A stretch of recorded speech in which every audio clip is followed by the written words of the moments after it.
ZoGoogle channel thara kan lo lo ma che wa khong ai in subscribe button le icon bell kha min lo click sak ve ula kan lom hle ang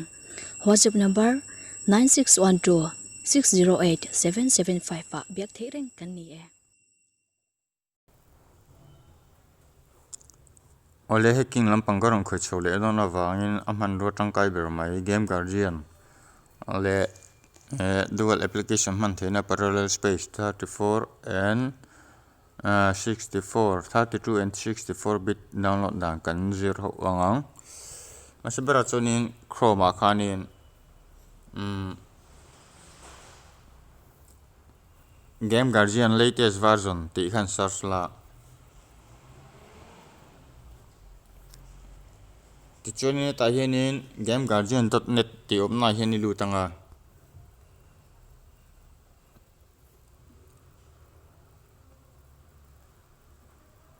download game guardian 100.0 100 ya grenga achungjok hi download ani ai download anga download click anga tichonin parallel space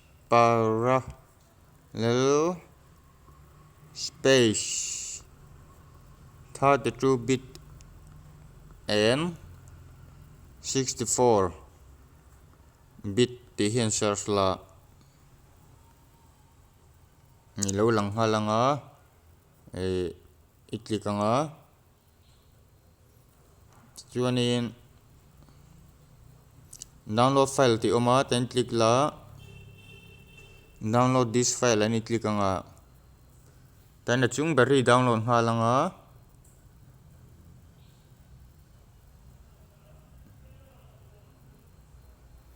okay la chani i click lenga anhoi mi download leng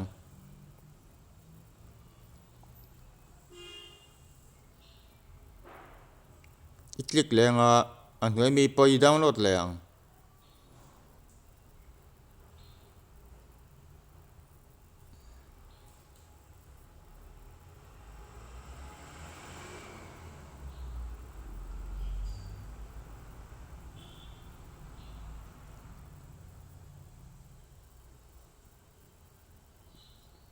okay la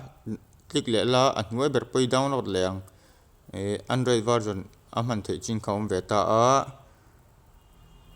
download tim vek mai le ti shual lawang I phone kha enge ka hria pui si lo chea eng version nge ti chuni ta hianin dot pathumen tik la download an lut la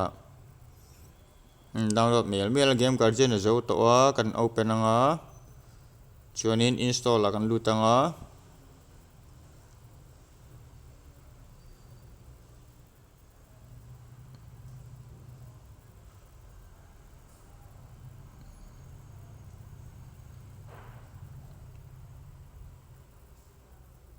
open chin te photila for hack 64 bit game in 64 virtual space kan click anga achan chu 64 bit ni dona kerom pool hi 5.0.3 latest version hi 64 bit ani phatwa ignore to ro hi 0.1 line ni pokhan ni to setting ai lutanga la hianin allow hi ipenga ibek lenga install lang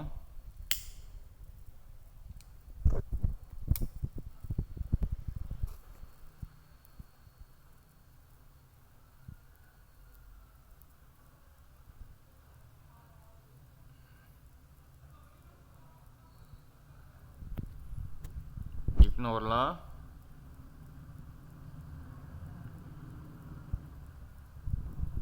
okay la cancel fi la ignore fi la no ru dai lu tanga yo khyang unit hengo hi parallel space download I mamo ron ti ya kan download tan don ani click anga install anga china kan download sa ho khamo indananga not late ti lenga install lenga pathum nei ti lenga install leng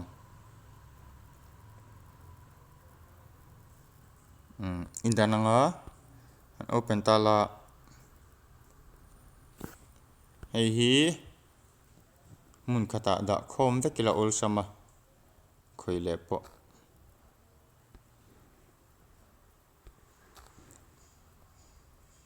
open tala parallel space open la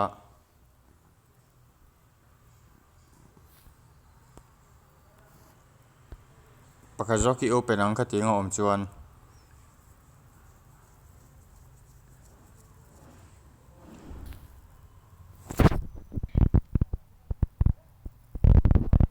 agree and continue allow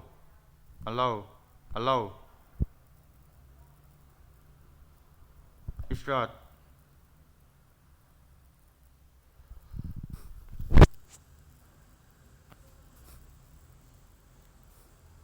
chuanin ta hianin Facebook hi login in du thin chuan in hack lone login du thin chuanin Facebook Lite ni lovin Facebook application app limpui in ti kha o lak lu tur o in tikanga add to parallel space a ilutanga accept la chuanin add app sa hian lutla chuanin engo hi yan tikanga game guardian hi tikanga ka kerom hi tik lenga add to parallel space hei game sang hack na tan a thae mema chuan game guardian an open la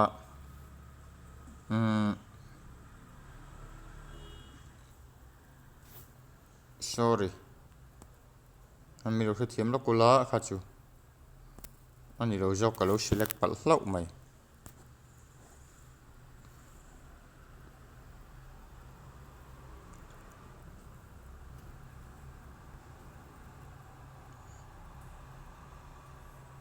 parallel space ka kan an open a game guardian ni lo jok emi adang game guardian ti injek lo jok a hi I man tur ani wangin khami jok kha delete add lu tur nia tu chen open anga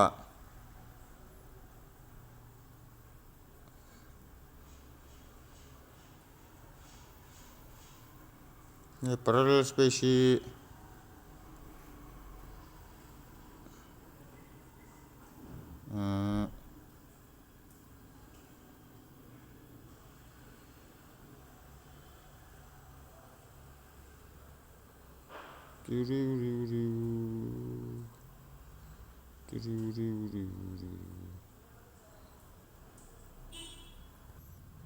kalau na lo mai pal ni parallel space 64 bit thi man tur ni ya kan open anga min lo thia manga ti chuanin kan open zoa achina kan open the na kan mang don ani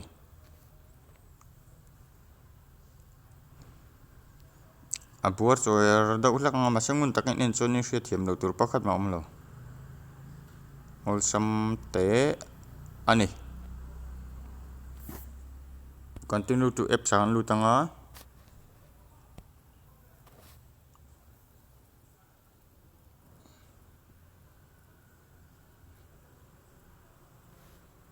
game guardian kan open anga goti ta kan lutanga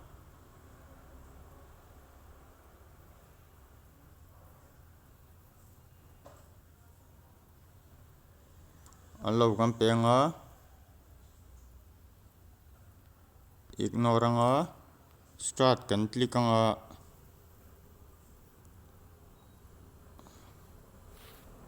chuni continue to app sign achung klang dot pathamen in click anga speed mode ai ni lutanga hein off ang off turani speed mode hi chuni back anga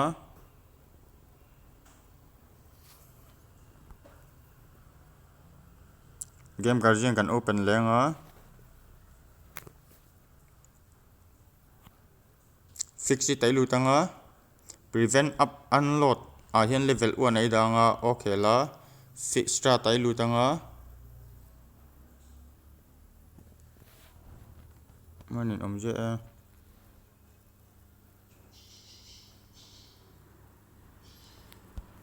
an lut le la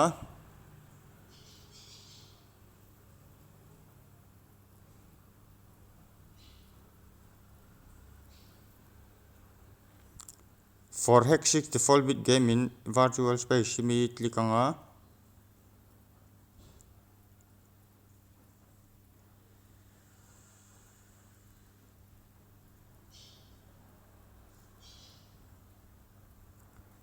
reinstallation ni ha thin turani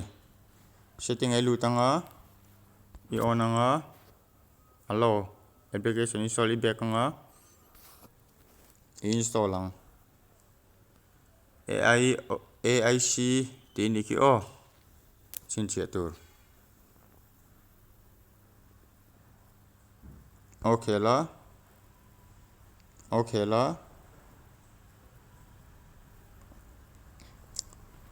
chunin ignore la no ru ta lut la okay la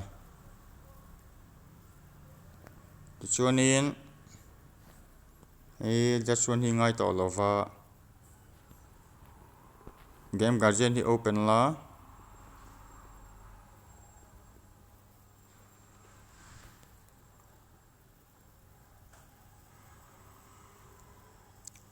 installation ve khatna nia tlem chunin array ve do se hnuwa chunin angai to lo ni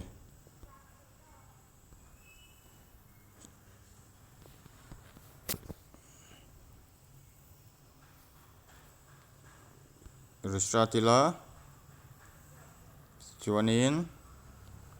an lut lenga setting zo khanin restart angai thina chuanin game guardian an lut lenga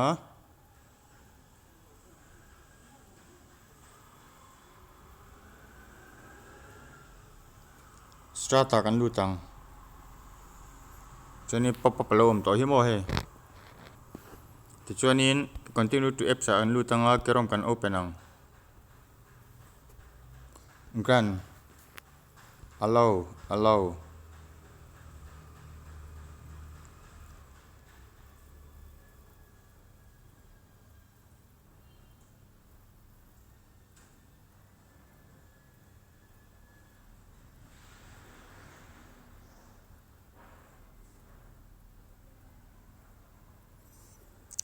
hey install nan le kerom nena clone dana nia game guardian installation and parallel space installation ania hanin install zauta a hack dan tak achu hemi video dot le chang hian in lo chang don dia lo subscribe ula notification bell kha click ula all in da don dia kalome